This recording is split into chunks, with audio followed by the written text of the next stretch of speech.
whatever chapter in their worth and asking for, a system that can alter its capacity based off the need. Why would you not want that in your home, right? It's not 90 today, it's 80 or 70, and I want that system to respond accordingly. It's not 90, it's 100. I want it to respond accordingly, right? And it's not about the thermostat who's sensing a set point somewhere that shouldn't be sensing it and driving all the information, all the operation from that full location. Today's episode is brought to you by one of our show partners, UpFrog. UpFrog is the OG when it comes to pricing transparency online. They find system replacement leads through paid ads and have developed an entire system to drive those hard-to-find system replacement opportunities, nurture the leads, and book them into sold systems before your team arrives to help you grow your business. Learn more at upfrog.io. I want to give a huge shout out to Marcus Storm for sponsoring today's episode. You've heard of Google ads, Facebook ads, and SEO, but did you know that there's an entire ecosystem, like 80% of the internet, that ads can be served on that you barely heard about? That's where Marcus Storm operates. They leverage data science and AI to build customer profiles for your ideal customers and get your ads in front of prospects before they are ready to hire a pro, planting your brand in their minds early and often. To chat with a team about how they can help you grow your business, visit marcusstorm.ai. If you're a contractor with multiple CSRs,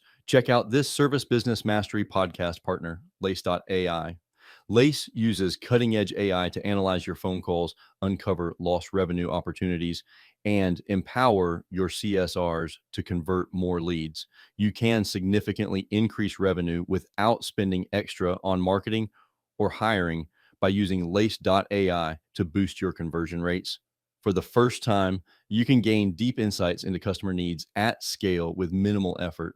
Elevate your call center to achieve industry-leading booking rates and revenue. Visit www.lace.ai to book a demo today. Now back to the show. Hello, everyone out there in podcast world. Hope you're having a wonderful day.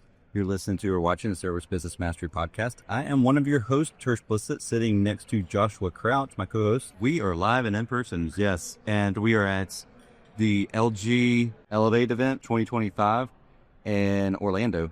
And we have the lovely guys from, what's the name of your podcast? The LG Procast. The LG Procast. Yeah. Yeah, on here today. And I'm excited to talk to you guys and where the industry's going, like in your opinion. You just shoot the breeze and see how things go. Perfect. Yeah. It's kind of how we run the plan. Good and perfect's good. What drives some of the folks crazy, like, what are you guys going to do? Not very sure. Yeah, we don't know. How's it going to go? Not really sure.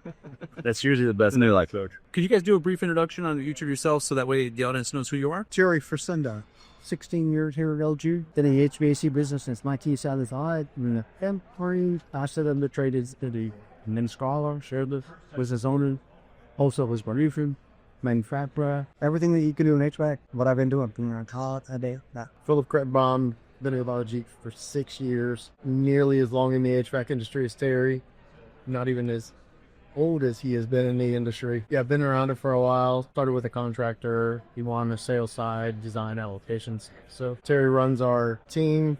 Now I'm on that team. We do design and support, soon educating throughout the country, supporting their sales team, slating them on trackable projects. So when I think LG for HVAC, I think Ductwork.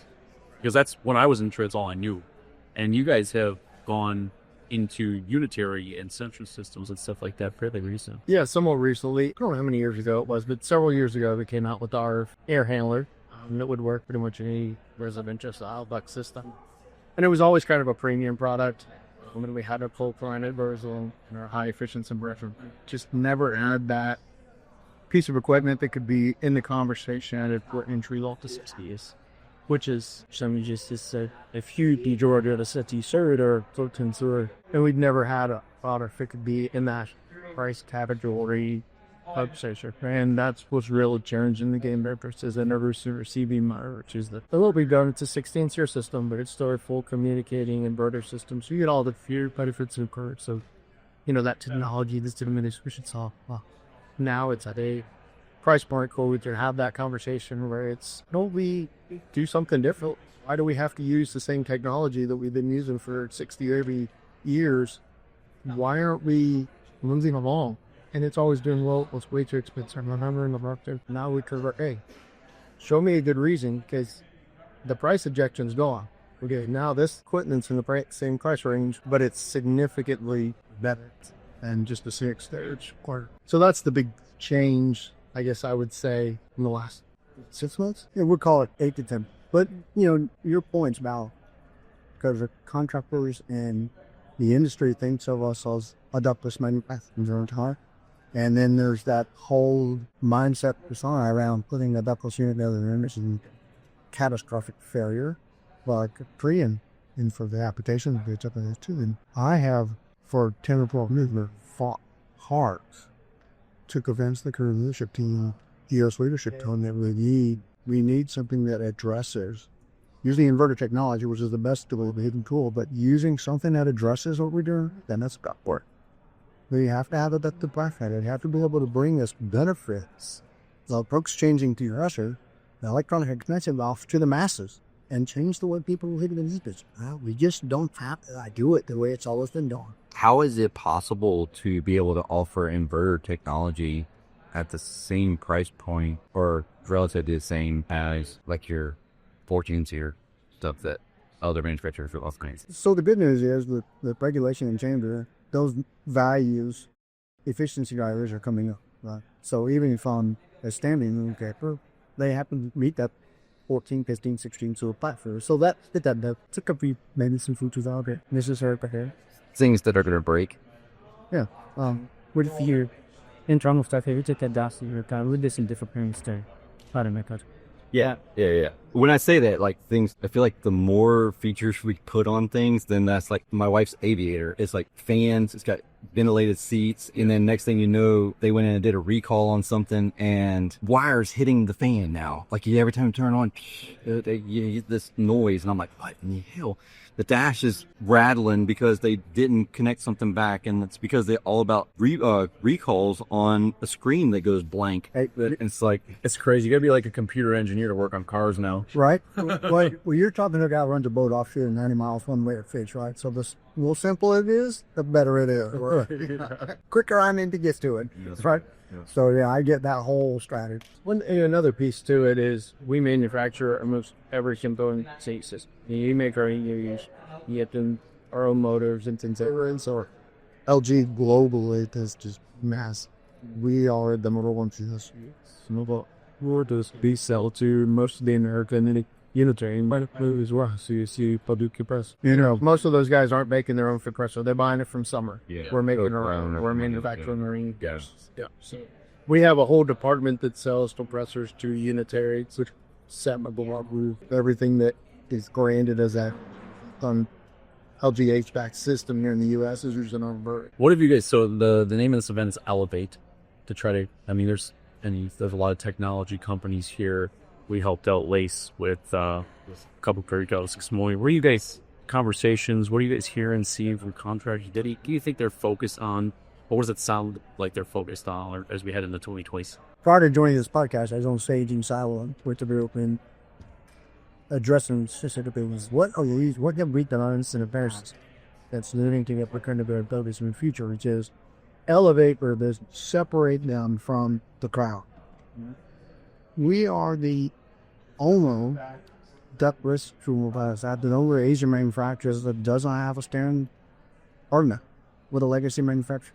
What does that mean? It means I'm not training Mitsubishi. I'm not carrying in Toshiba, whatever brand they have all day.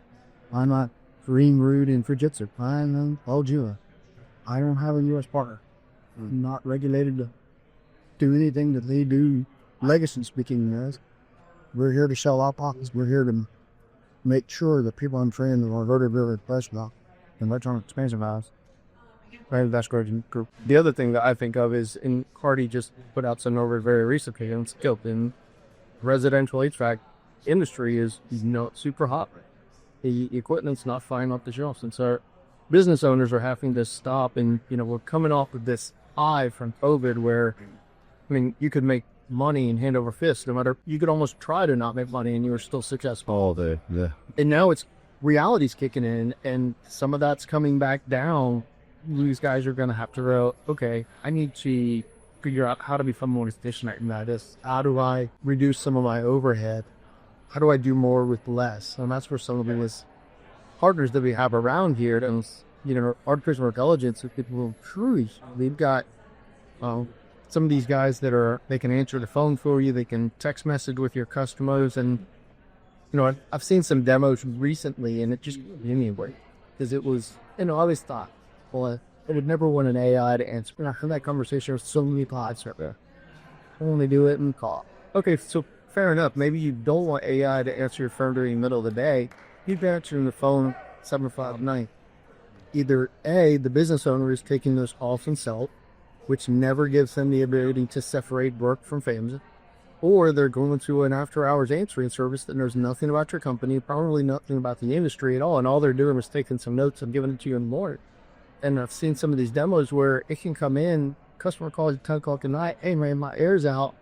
Okay, I can schedule you an appointment for 9:30 tomorrow with technician Larry, and he comes. That's cool. Even if you lose a little bit of that social interest, which AI has gotten really, really good, but even if you're losing some of that, I think people would accept that at a 9 or 10 o'clock call. There are a lot more forgetting at that point. Excited somebody answer the phone. Yeah, absolutely. Yeah, because we did I can't remember who the guest was, but we did a test. It was someone that trained CSRs, and we called 3 companies live on the air. I think only one answered or 2 answered, but they all said that, and this was like the middle of summer in Phoenix. So we called Phoenix-based companies. Not one of them asked the age of the equipment before they said that they were too busy. And Tersh has had us before. He was just sharing that story in the thing that we did with Lace today. Like his team won't even, like, his team was busy with maintenances, so they were booked out. But a 15-year-old notebook came in. With a tripping breaker, so you typically know what that means. Lock road. And we're booked. It's just, but there's things. The nice thing about AI follows instructions. Humans sadly can get the instructions. They can follow them for the most part, but if we're having a bad day, or we woke out the wrong side of the bed, or we had a bad week or a bad weekend, we're like, whatever. It just sometimes our brain just doesn't function or fire the right way. But it is crazy. Like we did Lace has a thing where they did this CSR voice montage. So they had one customer call, and every single section was a different AI voice. There's 10 different accents, guys, girls, things like that. And we asked people like, which one was AI? They were all AIs. And they're like, well, because some of them sound a little bit more like AI, but some like, I was like, I think it was that one. I didn't even know the answer to it. And they're like, none. So it's crazy. But then you can, even for some of our ad reads on our podcast, we have cloned our voices. Yeah. So the ad reads are technically us, but not us. So we can have it say what we want to, and instead of us reading a script, right? Tersh can't read. Go with pictures. Yeah, big pictures. Right. It's interesting, but I literally heard that I was talking about Dr. something as in, balls and things like that. I would check the LG. Which is a lot sometimes. Oh, yeah. He literally made this fun in our Bacchus bar. Mine, people knows it valuable, traditionally service. Why is that? Because it's time consuming. They're afraid of the technology, and they won't take a moment to learn or listen, use the resources that are available to them.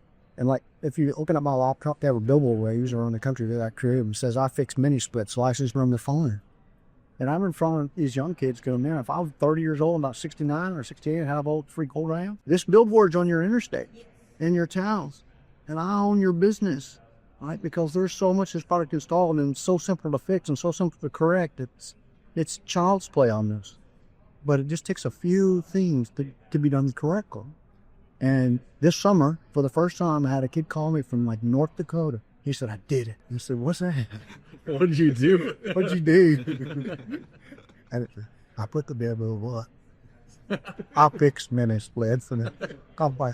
Dude, you're the bomb. You're the bomb. That's awesome. That's great. Well, once you learn how they work, yeah, and you realize that it's not all that different. It's still the refrigeration cycle. I feel like that's how it is with refrigeration. Like you walk in cooler, walk in freezer, and then technicians are like, I'm like, it's actually pretty simple. If you just stop, Slow down. yeah, Just bigger. yeah, 100%. Well, it's like cars back in the 90s. You know, they quit using carburetors. Well, we're transitioning away from TXVs and constant speed compressor, or, you know, your mechanic plugs into your car to find out what's going on. And now you're plugging into your condenser, but you're getting all the same information, plus a lot more than what you're getting for gauges. And, you know, looking at it from that way, but it's still just like the combustion engine is the same. So is the refrigeration cycle. We're still compressing the refrigerant. You just have to expanding it and moving heat. Well, what do you say when people are talking about refrigerant that's flammable? Most of that. We did a podcast episode on guitars, solvable, canolas, chemistry. This is some hard. No. Oh, yeah. It was probably one of the best rooms that Controversy had been a part of. And he's like, listen, man, everything's fine. This owners. Yes. Good news is, if this stuff gets in by with Justin, he goes, I could walk faster than the flame spread. I'm sold. Have you seen the video of the kids the man working on the mini split? And it's obviously like Europe or something like that. And he hits it, and then all of a sudden it explodes. And I'm like, I've not seen it, so it was not fully a very job. oh yeah, no, I have no idea. There's no context in the video or anything, and it's like, oh gosh, and then there's like fear mongering comments. Oh, absolutely. Yeah, I'll do it. yeah. Well, I can tell you, I went on the job, and Sarasota was here. There were 4 conditioner roots on the infrastructure job. One, and so there's 2, this one, and then 1 to its right. Okay. This one caught on fire and burned to the ground. The 2 beside it had a little smoke damage, and the one on the other side. And their concern was that this one spontaneously combusted. Okay. I'm like, boys, I got to tell you that 32 does not spontaneously combust. These are 32 systems that you're looking at. Right. Okay. Yeah. So he used to price that. So I'm not like fire marshal. Hopefully he's on the way, but I'm not fire marshal or anything like that. But I see this balcony that's directly above here, and I see all these cigarette butts and all this stuff that's on the ground right here. I also see this contractor was very conscientious. He would turn the box upside down and put it over the condenser unit once he did his startup, or once he did the quick reset, so that stucco and hard air doesn't get on, right? That's swell of him to do that. Right? So, unfortunately, when a range and cardboard dries out, it has a tendency to spontaneously combust when the guy smoking cigarettes on the balcony drops it, flips it on the box. Oh, yeah. So, we didn't think of that. Fire marshal comes out and goes, boys, looks like cigarettes causes fire. Probably took him about 30 seconds to figure that out. It was right up his report. Oh, yeah. And I hear it less and less, but originally when the whole HVAC enders, you know, because what are we going to do with this propane dish refrigerant? I finally think, at least within the trade, as that was beginning to diminish, guys are realizing the freight maintenance. They're not going to burn. They'll set your house on fire. I mean, I have a gas stove in my house. That's a whole lot more flammable because that is propane. And we don't think twice about having a stove or having a gas furnace or anything like that. And that's just so. I feel like a lot of the fear is finally diminishing. Among the technicians, there's still probably some of it, but most of the guys have realized this isn't necessarily what I was afraid it might be when I first heard about it. That does bring up a good point. Did you look at like Europe? Europe's been on R32 for decades.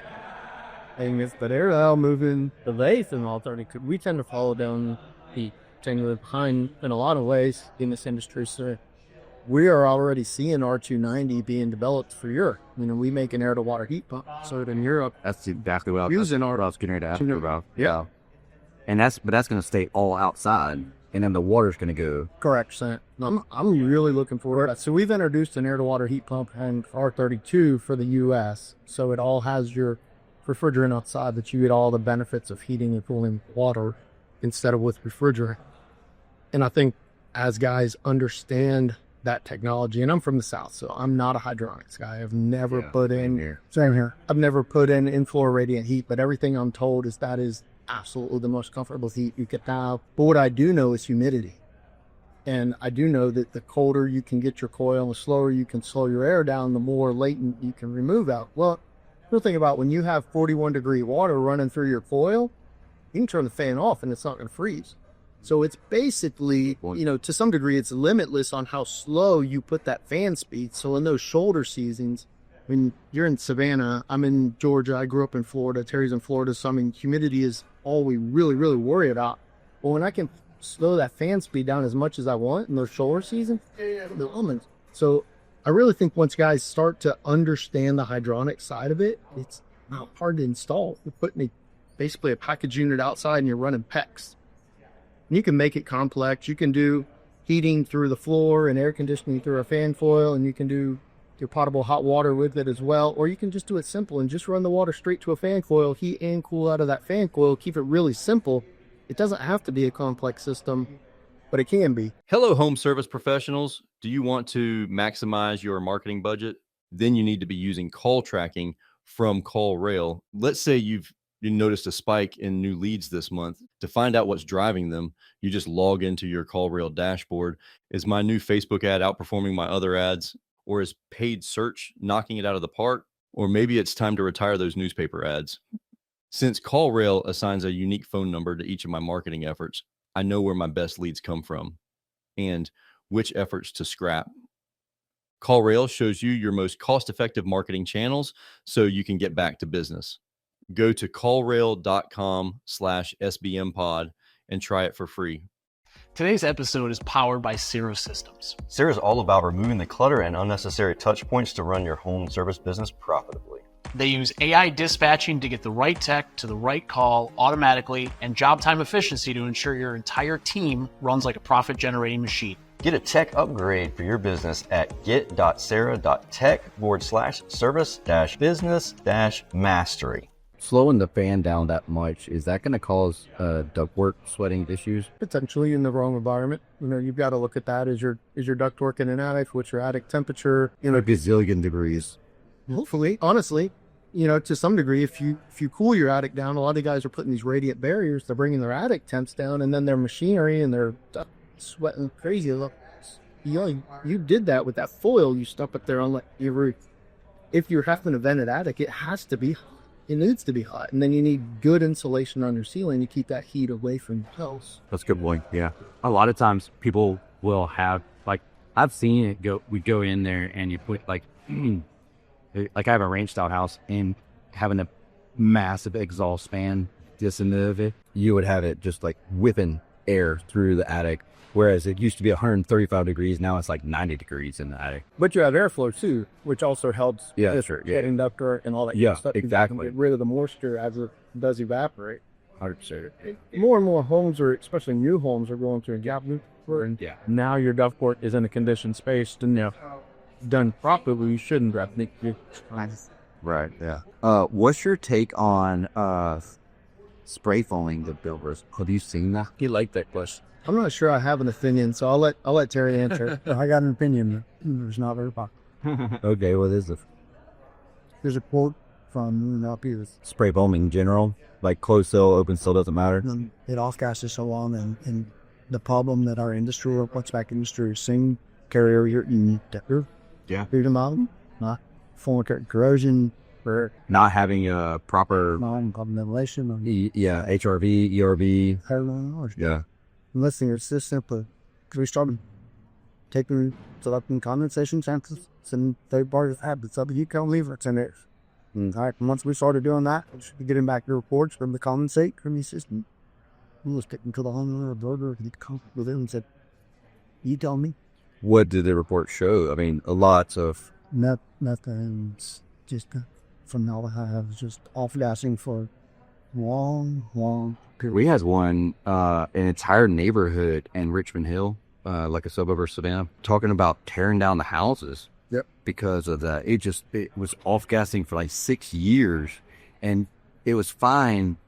Like, if the doors were open and everything, like if you were really active, like if you had kids, you didn't really notice it as much. But if you left that thing for the weekend and you came back, instant headaches, and you couldn't walk in the house early. The best thing they did was to collect some of those out. And that came through somebody outside of industry saying, "Hey, listen, this stuff off-gassing, you'll be able to reflect it through the condensate." Not only don't spray foam the houses, but don't spray the coal in the ductwork. You right there was all musty air, and I saw the flux spray foam. Yeah, I've seen it before. Yeah. It's not going to sweat. And in this application, it was actually the ductwork was going from a home out to the cool house bath separate. So the parts that they spray foamed was actually outside of the home.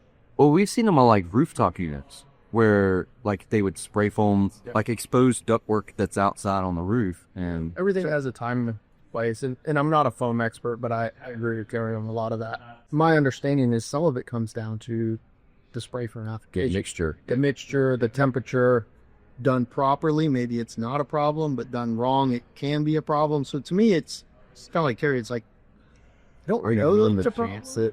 Would I put it in my house? Probably not. You know, there's other ways to air seal your house. You know, there's zip walls and there's fiberglass or rock wool insulation where you can achieve those same levels of insulation. You can achieve the same air tightness without having to have that off gas in your house. The problem is, so I'm trying to build a couple of condominiums. My boy jumps in my hands and build a couple of houses, family compound. Have compound, yeah. We have one of those. And every condominium there Want spray foam? absolutely. Well, it's easy. Yeah.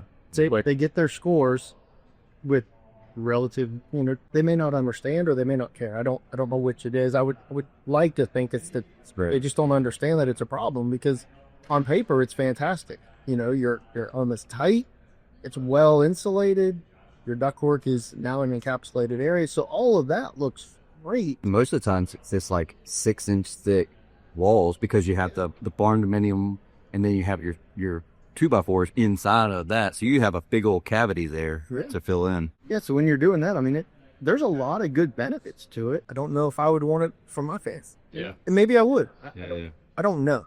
I've never lived in spray for home, so. So my dad, he built a barn dominium and spray foamed it, and it's wild how cold it stays in that house.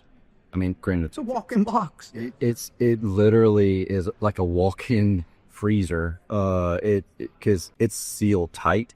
I mean, it's extremely tight. I've made sure not to oversize the system. Like that's the big issue with spray foam, is the oversizing it. And I thought it was undersized because I was like, man, based on these calculations, this thing's gonna run a lot. Yeah, and that's what it felt like too. I mean, it's literally like, I don't know. Don't quote me on this, but it's something like 4,500 square foot total, and it's got a 3-ton system, I think. And I'm like, this ain't right too far, but this is what I'm being told. Like, I did the measurements, and but man, you go in there now, it never misses a beat, and it's always freezing cold in there. But you're right. I mean, if whoever was doing the spray foam wasn't very good, wasn't knowledgeable, I mean, and they have to change chemicals depending on the temperature. A lot of people don't realize that. They have cold weather and then warm weather, and they can't cross over. And at what point in South Georgia do you determine that it's time to swap over chemicals? Oh, I have like half a drum of this 55-gallon drum left. Like, let me just go ahead and finish this off, and then I'll use this other stuff. Yeah. So then fresh air is a big deal. Yeah. How are you bringing in fresh air? Are you using an ERV, or are you using a dehumidifier? Like, The guys don't even know how to calculate how much fresh air should I bring. You know, when I look at the ASHRAE codes, and I'm like, if I were building my house, I would want more than what ASHRAE required. But even then, helping guys are even bringing in the minimum amount. And then a lot of them are for just opening a duct straight to outside. And I'm like, I'm really expecting the system to dehumidify when you're bringing in 100% humidity. Yeah. It's raining outside. And yeah, you got rain in your ductwork. And I took a psychrometrics class twice from an instructor out in Louisiana when I worked out there, and 90% of it went over my head. What I remember from him was, based on South Louisiana, even ERV won't work. They're like, it's so humid. You know, he went through the math and the science, and he's like, if you're bringing in fresh air, it has to occur again. yeah, 100%. That's what that's like. We have a 6-inch. A 6-inch or 8, I'm pretty sure it's a 6-inch that comes right into the back of our dehumidifier, and then the dehumidifier, goes into our ductwork. And so the first time I was talking to, and I cannot remember her name. She's always at the HVAC school symposium, and she is a whiz when it comes to dehumidifiers. Santa Fe? Yeah, Santa Fe. Yeah. I remember you were talking about. Yeah, I'm having a brain fart, but she was like, oh, here's your problem. You did this wrong. You did that wrong. I was like, but it makes sense if I do it this other way. And she's like, yes, but I'll explain to you why it doesn't work. And she explained to me. I was like, okay, that makes a lot more sense now. And I changed up the way the ductwork was routed. Instantly, way more comfortable in the house. I was introducing super hot air into an evaporator coil. And she was like, no, you need to bypass the evaporator coil, dump it into your supply side. But then also you have to make sure you have a backflow prevention so it doesn't backflow onto your blower when your air handler's running. And I'm like, oh God, I didn't think about any of this stuff. And it's funny how all those things. Yeah, if you're going to build a complicated house, you're going to have a more complicated HVAC system to do it. Probably the guys are wanting to use the way that their daddy taught them 40 years ago in modern homes, which are being built with. So it's, yeah, and that's where the tradesmen, the contractors have to stay educated. Your podcast, our podcast, other industry trainers to learn this, to go to whatever her name is, and I hate that we can't remember it because I've sat in on that same class symposium, and you're right. We got to keep learning. There was a time period there of like 6 or 8 months where I was so involved in artificial intelligence and automation and stuff that I completely ignored the A2L stuff. And then all of a sudden I go to a supply house and I'm like, give me that yellow refrigerant hose. And then I take it and I'm like trying to put it on a drum. I'm like, dude, there's something matter with the refrigerant hose. This crap. And he's like, did you try and put it on an A2L refrigerant? I was like, no, I'm trying to put it on 410A. And he's like, well, that's because it's a backwards thread. I was like, well, that's stupid. I guess I didn't pay attention to any of that stuff for a while. And you're right, though. I mean, if you're not on top of it, like this is definitely not something you can stick your head in the sand and just like hope for the best. They're on. And there's so many changes. So it's not just the equipment, it's the refrigerant, it's the houses, the way they're being built, and then it's all the technology and everything else that's being, I mean, this stuff's happening fast. The rate of change is, well, I mean, just like with everything, computers, phones, cars, we were very, very slow to progress. And then about 10 years ago or something like that, technology really started to get implemented in our everyday life. And that curve just skyrocketed. Who was I talking to? Somebody I was talking to yesterday, they're like, yeah, we talked 6 months ago and everything's totally different in our stuff now. So we have, it's Moody Logistics. It's a, company that does marketing, advertising, and stuff like that. And we had him on our podcast, and he goes, if I did your podcast today, I would have a holding conversation with you in 6 minutes. Thank you to Company Cam for supporting today's episode. These guys are changing the game for contractors with their smart photo app. Keep your projects documented and streamline your team's communication with even your most complicated jobs. Try it for free for 14 days and get 25% off of your first 2 months at companycam.com/SBM. Yeah, that's us when we're talking AI. Oh, yeah. Man, it's like, that's not evergreen content. As soon as we release it, it's probably going to change the next day. Yeah. Like, and that's kind of like almost a disclaimer that we have to give. Like, if you're listening to this and it's been 2 years, just change. Double check just to make sure it's still good.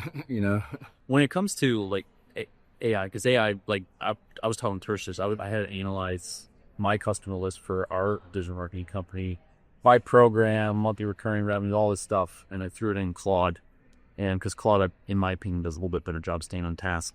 But the analysis, it came back like, man, if I did this as human, like sat down and manually did this, put in the tables and made it all pretty, I'm like, like 3 days, and it did it in like 30 seconds.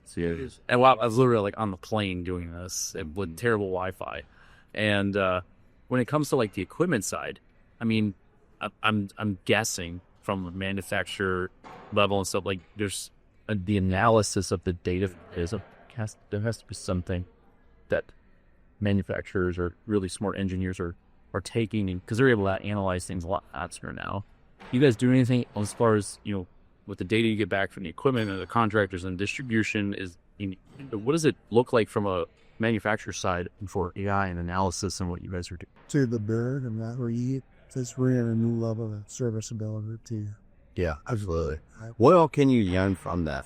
Anything you want to know, you get these temperatures, like the input output. just anything that you can think of that you've been using in your search history is available via that plugin. And I can now remember units, I can choose things, I can do different things with that tool. I can run data login, I can just, there's so much. And then I can share that file. I can share that file with the kid that made this, I call him Mr. File, with the kid that made this and sold. And he or she can go, well, you need the Blissett valve, and whatever the case may be. And they know exactly what they're running, right? That's the fear that keeps this technology held back in their country. Why? What do you mean? They're old timers. They're scared of it. All right. And now you guys look at me, but you are an old timer. Right? Listen, I wasn't that old dog that didn't want to learn something new. Right. Yeah. And when I understanding what I knew about refrigeration and principles and the service, I'm like, when I see this technology 35 years ago, thinking, right, I say to her, this is a better way to manage BTUs. Right? This is a better way. This is what every captor in the world is asking for. A system that can alter its capacity based off the need. Why would you not want that in your home? Right? It's not 90 today, it's 80 or 70. And I want that system to respond accordingly. It's not 90, it's 100. I want it to respond accordingly, right? And it's not about the thermostat who's sensing a set point somewhere that shouldn't be sensing it and driving all the information and all the operation from that poor location. Right? It should be on this interpretation of information, which all that computer gives you, indoor sensor, outdoor sensors, pressure controllers, all the stuff that we built in. And I tell contractors all the time, listen, if I go buy a medium temp refrigeration system for a walk-in box to cook potatoes or tomatoes or whatever it in, it's a price, okay? But if I wanted to operate at a low ambient temperature, I got to add a low ambient control. If I needed to do this, I'll offer a fan cycling controller. If I wanted to do this, I put a low pressure control. And all of a sudden, I've taken this price, and now it's this big price, right? Yeah. Guess what? We've been building all of that in. Right. Since we've been building HVAC systems for the residential world. Low pressure, high pressure, ambient sensors, everything we're building into this so that you get all this finite control from this consumer. Is that offered on all of them or high-end stuff? No, that's the way we manage this technology. That's why I'm trying to help folks understand. Listen, Really interesting. it's a better way to heat and cool because we're taking all the information that's available for managing the refrigerant cycle and circuit and using it to manage it via the most efficient way. That's cool. And the serviceability is really a big deal. I had a homeowner who only in the winter, and it would only happen in a really cold, which was 3:30, 4 o'clock in the morning, and they would experience this one anomaly. And it would just have this wild temperature. I'm working with the contractor trying to hack into that. And we said, okay, well, let's just record what it's doing all night. And so we did that. We left an iPad or computer. They left a piece of equipment hooked up to it at the homeowner's home.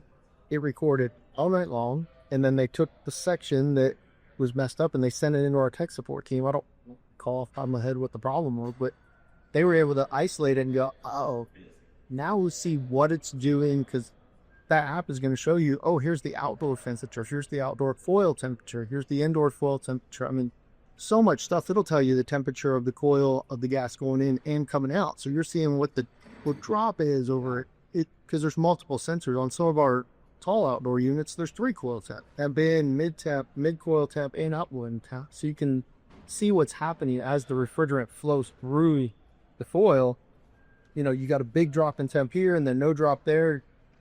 What they're on inside is, or all this stuff that we can use, the skills that we've developed as technicians, you just look at it a little bit different. We're not looking at analog gauges. Well, we're just reading it through it on our phone. Obviously not, visual, but it's an app.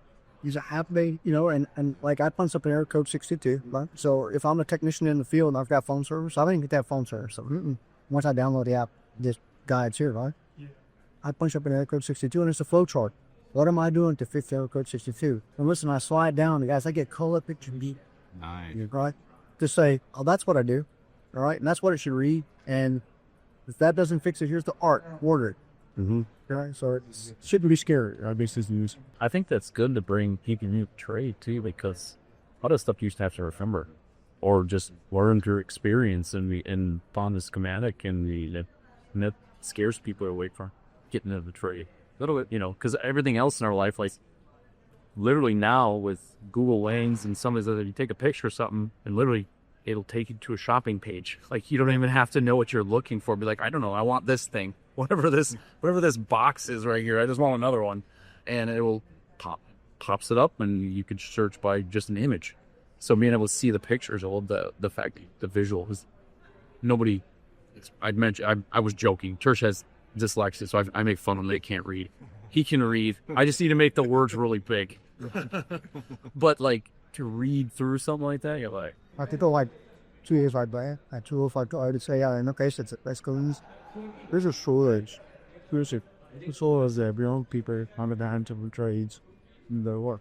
I think these kind of tools go like ours advanced might have some luster to bring some younger people who's open. I do feel like it, and maybe it's just, I'm talking about confirmation bias in this thing, like, you know, your kids and my son and my stepson, they all want to get into the trade. So I feel like it's changing, and you like they're all different trades, but they're like looking for that now instead of like having to go to college. They're looking to go to like a tech school. My stepson wants to go to UTI Arizona for auto mechanics. My son is doing an electrical apprenticeship program as part of his senior year. And I know his kids are into that stuff too. And I mean, Ivy's the one that's really into cars and stuff too. But it's just good to see, because we've needed it for so long. And not to blame any side of the government, but we pushed college so hard for so long. Like, well, you're going to be an idiot. You're never going to make any money. You don't go to college. If you don't get that 4-year degree, which of course everyone got a 4-year degree and they were worthless. Yep. It's just a piece of paper that nobody even, like, I look at applications all the time. My team does. I don't care. Can you do the job? Are you good at it? Do you have experience? That's what I care about. You know, like, I don't care if you learned it from watching 60 hours of YouTube videos. Like, that's how digital marketing I taught myself. You know, sites. I learned everything through ebooks, YouTube videos. I take a class on it. You know, it's just so at some, and honestly, some of that's the brass content, because you get like the real stuff, not the exploitation. The stuff that actually happens in the real world. Yeah, my CSMR has an spirit in the I'm sure she loves having that degree. Yeah, I finished my bachelor's 3 years ago, final. Went back and did online classes, and joking say, you know, those professors got paid a lot of money to simply send me links to YouTube videos. Like, that's all these classes were, is just watch this video and write a paper. Watch this video and write this. Dude, you're not actually teaching me anything. You're just sending me, you're curating a link, a group of links. But, you know, the point, my generation, when we came out of high school, you know, if you were expected to go to college, and if you didn't or couldn't, you were definitely looked at upon. And I think we've damaged ourselves, and we're now reaping what was sowed 20 years ago or so. Yeah, and finally, through guys like Mike Rowe on TV and all these things, like, we're realizing that it's not socially taboo anymore to not learn. You know, Charlie Kirk, you know, God bless him, he would go on college campus and say, this is a scam. You know, you're going to go $150,000 in debt and come out of a degree where you're going to make $40,000, where a tradesman can go and make 6, 12, 18 months worth of training, and if he's making 60, 70, 80 grand, who's in the best? I'm just glad you didn't say 6 figures. I hate when they do that and they're like, man, in 12 months you'll be making 6 figures, and I'm like, I don't know about that. If you're in California. Well, that includes the decimal too.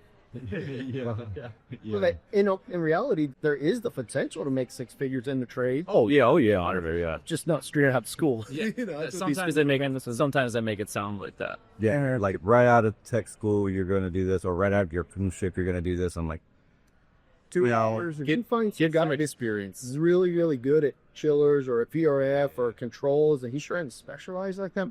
My nephew, he's that guy. He went straight into the trades.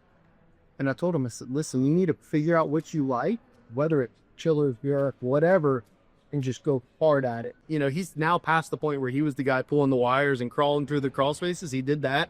And now he's like, I just sit there all day on the computer and type along. And he's in his 20s. Yeah. $2 set. Just keep learning, but they're set. Yeah. $2.25 an hour.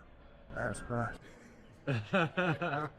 I think I started at $15. I was proud of it. I did the math. I'm like, let's see, I'm there 40. You could actually still do that math in your head.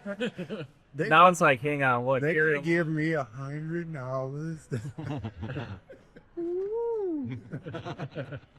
The Minnesota, that's awesome. So it's such a culture thing now with the schooling, because like even I remember seeing them, I don't know if it was like Fox 6 or wherever when I was in Wisconsin, they shouted out seniors, and all of them were like, well, they all put what school they're going to. Every single one had a college or one. So I'm like, you're literally just, it's like we're training the younger generation. Well, you got to go to school. You just got to. My thing is, like, if you're going to force me to do tennis as an elective, don't charge me for it. I don't want to pay $1,800 to play tennis, and I don't want anything. Or it's like people that get the poli-sci degree or the liberal arts degree, and I'm like, you're just doing the real world.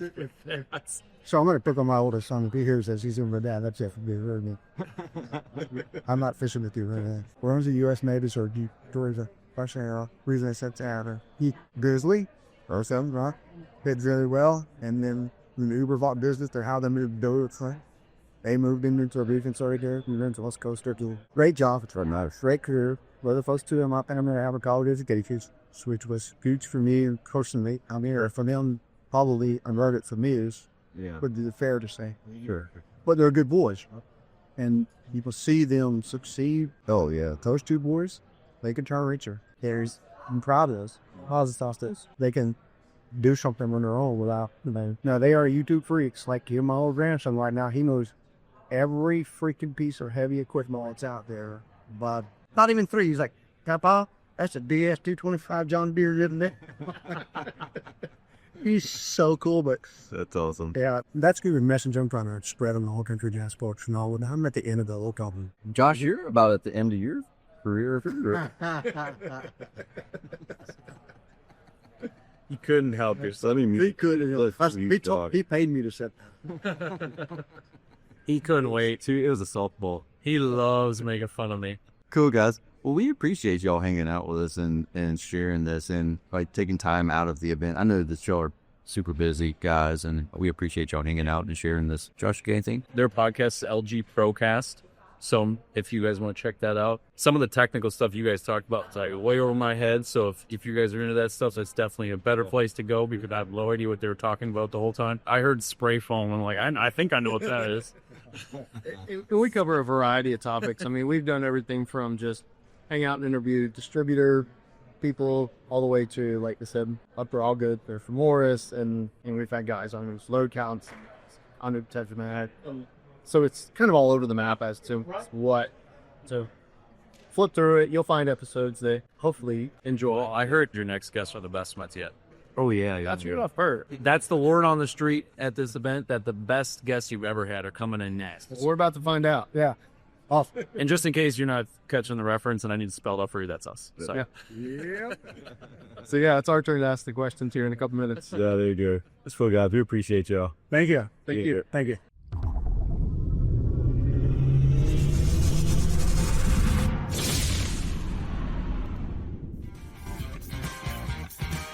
Thank you for listening to this episode of Service Business Mastery. Now that you are equipped with essential business advice from this impactful conversation, you are one step closer to becoming the successful owner of your dreams. If this episode has been helpful to your business journey, don't forget to subscribe to the show, leave a rating, and share it with other owners as well. Visit servicebusinessmastery.com to learn more.